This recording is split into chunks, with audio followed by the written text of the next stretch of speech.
네, 권 기자. 예. 어우, 막 대본이 뜨거워서 들 수가 없네요. 예, 저희는 뭐 대본의 사전 유출을 방지하기 위해 방송 들어가기 20초 전에 주네요. 네, 알겠습니다. 대본이 사전에 유출될 가능성이 사실상 제로죠. 예, 네. 사전에 만들어지질 않으니까요. 그렇습니다. 그만큼 따끈따끈한 얘기들이 실시간 방송을 타고 나간다는 것을 저희가 100% 보장 드릴 수가 있습니다. 예.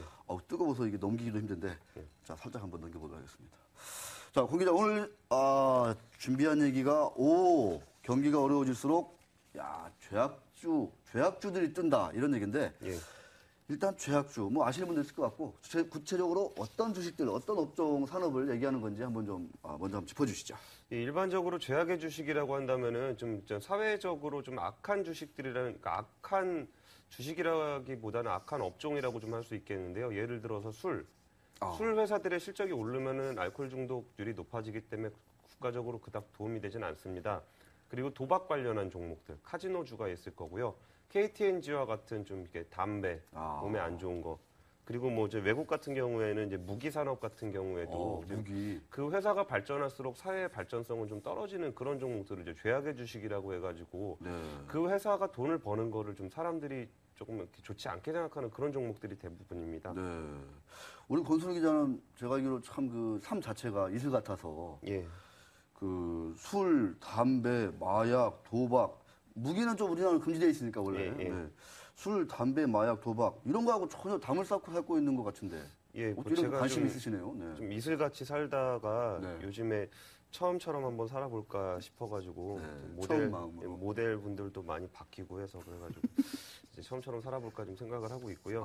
어쨌든 그 죄악의 주식이 참 그 매력적일 수가 있는 게요. 요즘같이 성장 모멘텀이 대부분에 좀 떨어져 있는 그런 시점에서는 죄악의 주식들은 대부분 보면 내수주가 많거든요. 그리고 이제 어떤 그 실적 변동성이 그렇게 크지 않은 종목들이 많아요. 예를 들면은 이렇게 담배 피시는 분들이 좀 경기가 좀 안 좋다고 해서 담배를 바로 끊으시진 않잖아요. 그래가지고 이제 그런 종목들이 좀 그 안정적인 그 매출 성장세를 기록하는 측면이 있고 또 안정적으로 성장을 하다 보니까 좀 배당을 많이 하는 성향도 좀 있습니다.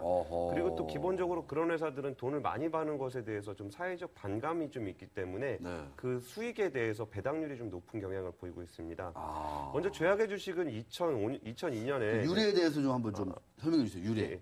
2002년에 처음에 미국에서 좀 사악한 펀드라는 이름으로 좀 처음에 출시가 됐는데요. 이런 펀드가 있었군요. 그 펀드에는 담배 회사 그 필립 모리스라든지 그 더니를 가지고 있는 BAT, 그쵸. 조니 워커, 윈저를 생산하는 디아지오 등 좀 여러 가지 그런 종목들에 투자를 했습니다. 그 평균 주가 상승률은 그 벤치마크 대비 2%포인트 이상 높은 수익률을 보이면서 좀 각광을 받았는데요. 이 종목들이나 펀드를 좋아했던 사람들은 좀 굵직굵직한 분들이 많습니다. 미국의 최고의 경제 수장인 벤 버냉키 FRB 의장은 그 유일하게 가지고 종목 매매를 했던 종목이 바로 필립 모리스 종목이라고 해요. 그리고 워렌 버핏 같은 경우에도 버드와이저를 만드는 애너이저브시라는 좀 주요 주주로 있고요. 좀 월가의 영웅인 피터 린치도 담배와 술 제조업체에 투자를 즐겼다고 합니다. 저 중앙은행 총재도 이렇게 주식 투자를 하고 그러군요. 물론 총재가 되면서 다 이렇게 청산을 했다는데요. 제가 예전에 그 알아봤던 하는 총재님의 어떤 주식 포트폴리오를 보면은 그 당시 테마주 샀다가 물려서 팔지도 못하고 물려 계신 분들 많았었는데 어쨌든 벤 버냉키 의장은 어쨌든 경기 순환에 좀 순응하는 그런 종목들에 투자했다라고 볼 수가 있겠죠. 네, 알겠습니다.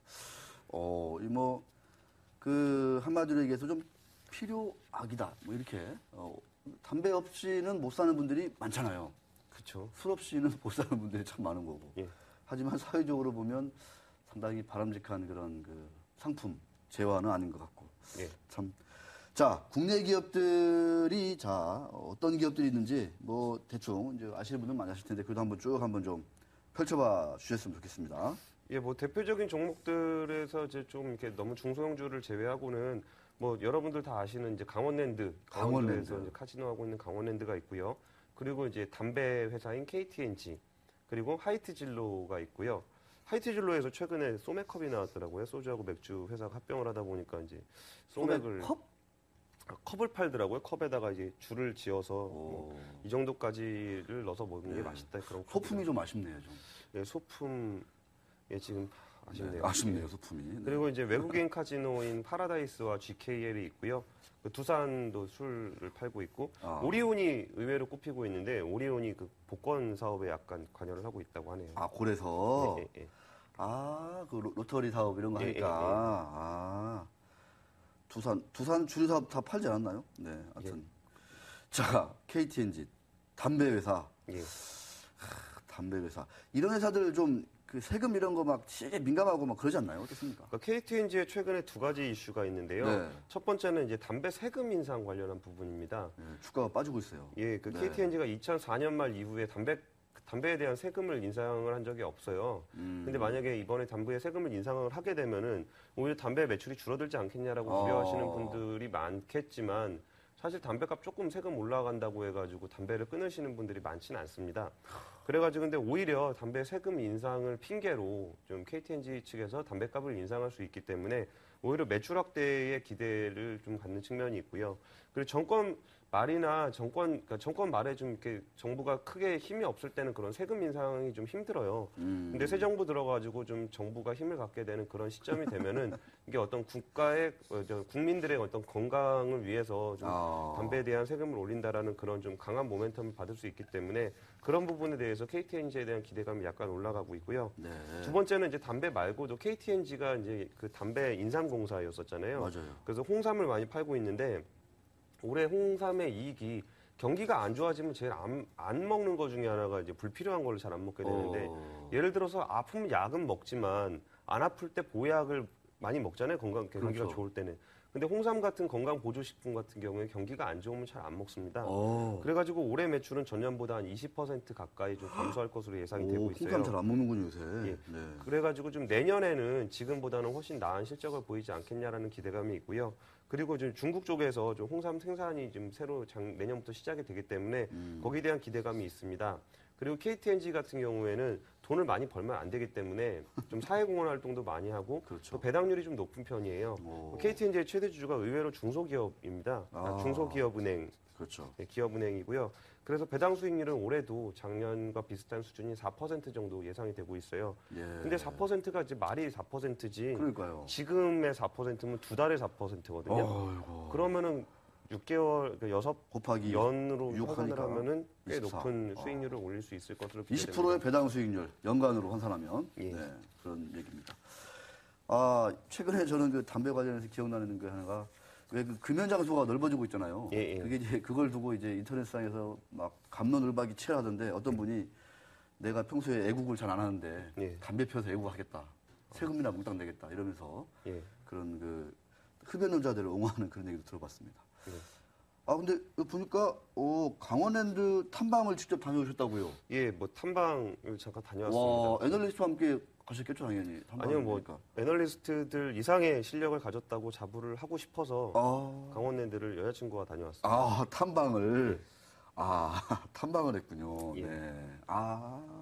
직접 탐방하셨군요. 예, 애널리스트들이랑 가게 되면은 보통 이제 IR 담당자를 만나서 실적 관련한 부분만 체크를 하고 오기 때문에 저는 이제 근처에 있는 그 식당이라든지 택시 운전하는 분들이라든지 그런 분들을 좀 알아보기 위해서 직접 그 영업장도 좀 이렇게 좀 한번 좀 조사를 하고 왔나요, 좀 이렇게? 예, 제가 점검을 하고. 뭐 평일에는 못 가기 때문에 금요일 날 일 끝나고 밤 늦게 가서 이제 한 밤 12시쯤 가게 됐는데. 새벽 3시까지 이용하는 고객들이 2,000명이 넘더라고요. 거기 좀 넓은가요, 거기가? 꽤 넓어요. 저는 한 번도 안 가봐가지고. 그리고 거기가 제가 못 갔습니다. 그 카지노뿐만이 아니고 리조트 시설로 돼 있어가지고 거기 거의 산 하나가 전체가 강원랜드예요. 그럼 거기에 뭐 호텔도 되게 많고 어떤 하이원 리조트가 그 주에 또 스키장을 개장을 하면서 손님들이 좀 많았었고요. 예, 그래가지고 근데 여기 강원랜드에는 좀 특별한 이슈가 하나 있었는데 그동안 한 해 동안 굉장한 논란이 많았던 증설에 대한 부분입니다. 잠깐만요. 짚고 넘어가야 돼요. 새벽 3시에도 2,000명이요. 새벽 3시에. 와, 대단하군요. 와, 완전 호황이네요, 호황. 문전성시다, 뭐 이렇게. 근데 호황이라고 보기 어려운 게 아까 좀 말씀드렸다시피 경기의 변동성을 크게 타지 않기 때문에 항상 그 정도 수준을 유지를 하고 있어요. 항상, 그래가지고 제가 이제 밤 12시에 갔으니 출출하고 그 지역은 돈이 사실 그렇게 흔한 동네예요. 예, 저는 5만 원권을 그렇게 많이 본 게 거기서 처음 봤습니다. 막 5만 원권을 막 20장씩 30장씩 그대로 이렇게 환전을 하는 분들도 많고 그래서 동네 식당을 가보면 대부분 소고기를 팔더라고요. 아, 돼지고기나 뭐 이런 게 아니고 찌개 이런 게 아니고. 돈 벌면 뭐 하겠습니까? 소고기 사 먹겠죠. 그렇군요. 그래서 새벽 2시, 제가 12시에 도착해서 거의 새벽 1시에 갔는데도 식당에서 소고기를 구워 먹는 분들이 꽤 많더라고요. 낯선 별난 세상이라고 이렇게 볼 수 있겠네요. 그러니까. 그렇죠. 알겠습니다. 그리고 이제 거기 식당 아주머니들도 어떤 강원랜드의 경기에 대해서 굉장히 잘 알고요. 도박의 룰을 잘 모르시면 식당 가서 물어보면 식당 아주머니들이 다 설명을 해주십니다. 도우미군요, 도우미 일종의 그러니까 그분들도 종종 가서 하신다 그러더라고요. 그러니까 그 지역 전체가 어떤 강원랜드라는 어떤 산업을 통해서 먹거리를 창출하고 있는 지역인 것 같았어요. 네, 뭐 강원랜드 홍보대사인 것 같기도 하고. 네. 자, 최근에 좀 이슈가 하나 큰 게 있었죠. 제일 큰 이슈는 이제 강원랜드를 가보시면 알겠지만 그 사람은 많은데 그 게임을 할 수 있는 공간은 좀 적은 편이에요. 그래가지고 이제 많이 기다려야 되는데 그런 불편함을 해소하고자 증설에 대한 얘기가 나왔었습니다. 올해 내내 강원랜드에 대한 어떤 큰 이슈는 증설에 대한 부분이었는데요. 증설을 근데 많이 하게 되면 더 많은 사람의 도박에 빠질 수 있기 때문에 이거는 나라에서 허가를 해줘야 되는 부분입니다. 근데 이번에 좀 이제 카지노 영업의 변경에 대한 허가증을 공식적으로 접수를 해서 지난 23일에 공식적으로 좀 공시를 했습니다. 거기서 이제 카지노의 이제 어떤 그 기구를 좀 늘리겠다고 했는데 기계. 네. 근데 기계 부분, 머신 부분은 9,000 장치, 설비 뭐 이런 거겠죠. 960개에서 1,360개로 좀 늘었고요. 960에 1,300개? 네, 1,360개로. 그러니까 슬롯 머신은 여러분이 다 아시는 이렇게 눌러가지고 숫자가 맞춰지면 돈이 나오는 그거고요. 테이블은 132개에서 200개로 늘었습니다. 대단하군요. 그러니까 테이블이라 그러면 이제 보통 포카라든지 블랙잭, 바카라, 어떤 룰렛 같은 걸 할 수 있는 시설입니다. 그러면서 이제 매출 증가율은 내년에 한 20% 정도 늘어날 것으로 기대가 되고, 그 다음에 뭐 내후년에는 한 12% 증가할 것으로 보고 있습니다. 저는 참 라스베이거스 여기 한번 가본 적이 있는데 참 기억도 안 납니다. 어떻게 생겼는지 기억도 안 나요, 무늬가. 자, 알겠습니다. 강원랜드. 잠깐 YG 리포트. 우리 YGF에서 제공하는 이 YG 리포트에서 강원랜드 리포트를 한번 쭉 쳐봤더니 그냥 증설 이후에 사라 이렇게 해가지고 한 10개 남짓한 리포트가 쭉 올라왔습니다. 근데 유진투자증권에서만 지금 현재 홀드 투자 의견 중립을 냈어요. 최근 주가가 올랐는데 좀 뭐 어떻습니까? 요건 좀 이렇게 너무 많이 올랐다 이렇게 좀 봐야 되는 건가요? 권순 기자? 그러니까 이제 강원랜드 같은 경우에 많이 올랐어요. 증설에 대한 모멘텀이 있었기 때문에 사실 그런 강원랜드 같은 경우는 실적 전망이 그렇게 어렵진 않아요. 테이블 수에다가 거기 이용할 수 있는 고객들이 한정이 되어 있기 때문에 특별히 어렵진 않아서 올해 내내 그 증설에 대한 이슈로 이렇게 줄줄이 이렇게 주가가 상승해 왔습니다. 그래가지고 증설에 대한 이제 어떤 주가가 어느 정도 반영이 돼 있는 상황이었고요. 그리고 어쨌든 그게 결론이 난 날은 주가가 많이 올랐지만 결국은 이제 그 원래 PER 한 15배 정도 수준에서 멈출 것이라는 예측들이 많기 때문에 유진투자증권은 거기서 홀드를 제시를 했습니다. 네, 자 게임 도박 한번 해봤고 그 다음에 이제 또 다음은 대표적인 죄악주 담배에 이어서 이제 술. 네. 술은 대표적으로 이제 하이트 진로가 있는데요. 하이트가 맥주 회사인데 이제 어떤 진로라는 소주 회사가 합치면서 이제 소맥 회사가 됐습니다. 그러면서 이제 3분기 매출액과 영업이익은 한 50%, 65% 엄청 많이 늘었거든요. 근데 이게 전년 동기를 대비하기가 좀 어려운 부분이 작년 9월에 진로랑 합병을 했습니다. 그리고 합병을 해서 이제 늘었기 때문에 이게 좀 크게 의미 있는 숫자라고 좀 보기는 좀 힘든 측면이 있고요. 어쨌든 맥주 부분에서 국내 시장 점유율은 좀 안정적으로 유지를 하고 있고 영업이익률은 한 7.7%에서 15%로 좀 급증을 했습니다. 엄청나군요. 그게 맥주값이 좀 올랐어요 그때. 그리고 이제 조만간 좀 안 좋은 소식이긴 한데 소주 가격도 조금 오른다 그래가지고 하이트 진로에 대한 전망은 그리 나쁜 편은 아닙니다. 그리고 아까 강원랜드 관련해서 잠깐 강원랜드 뭐 제가 탐방을 또 느낀 점인데 도박이라 그러면 굉장히 좀 딸 확률이 낮을 거라고 생각을 했는데 생각보다 그렇게 낮지는 않더라고요. 예를 들어 홀짝을 기준으로 하는 게임들이 굉장히 많았어요. 홀짝. 예를 들어서 룰렛에 35개, 1에서 35까지 숫자 중에 하나를 고르면은 그걸 맞추면은 35개로 주거든요. 그러니까요. 그럼 35군데 다 걸면은 한 개를 딸 수가 있어요. 그러니까 오히려 그렇게 뭐 홀짝, 바카라 같은 경우에 뱅커냐 플레이어냐 둘 중에 하나를 골라서 맞추면 되는 거거든요. 물론 거기에 약간의 변수들이 있기 때문에 좀 카지노 쪽에 약간 유리한 측면이 있는데 이거하고 비교를 해보면은 방송 그 부품이나 설비 이런 것들이 좀 아쉽네요. 좀 이렇게 기계를 좀 가지고 와서 또 한번 눌러보기도 하고 이렇게 좀 하면 참 좋을 텐데. 어쨌든 도박기기 반입은 우리나라에 금지되어 있기 때문에 예, 제가 내일 잠깐 홍보를 하려고 그러는데 내일 그 시선에서 네. 대선 테마주 관련한 좀 내기를 하려고 그러는데 밤 9시죠? 예, 네. 제가 120개 대선 테마주 종목을 다 분석을 해봤습니다. 근데 평균 주가 하락률이 마이너스 130% 정도 되고요. 전체 시가총액 대비를 해보면 10조 원이라는 돈이 사라졌습니다. 야. 대선 테마주에서 대박을 바라시는 분은 차라리 강원랜드 가라고 좀 말씀을 드리고 싶네요. 네. 근데 그게 확률이 더 높아요. 강원랜드가. 예.